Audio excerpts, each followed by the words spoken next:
Maswerteng hapon po mga ka-STL. Narito na po ang resulta ng STL Pangasinan para sa araw na to, 2nd draw, November 25, 2024. Araw ng Lunes. Naway ang mga natayaan niyo pong mga numero kanina ay manalo nawa ngayong hapong ito, 5 PM. Kaya kunin niyo na po ang inyong mga tickets. Narito na po ang resulta.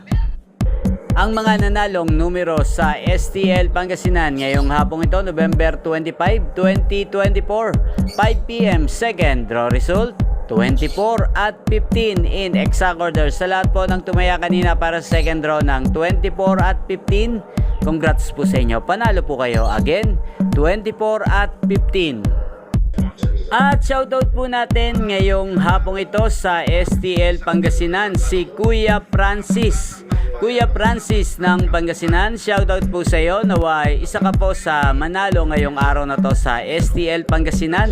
At sa lahat po ng mga taga Pangasinan dyan, shoutout po sa inyo, lalong lalo na po sa aking mga subscribers na walang sawang nanonood ng aking mga videos. Shoutout po sa inyo. At inyo pong napanood ang resulta ng STL Pangasinan sa channel na to, Roderick Hernandez TV. Maraming salamat po sa patuloy nyo pong panonood at pagsuporta sa aking channel.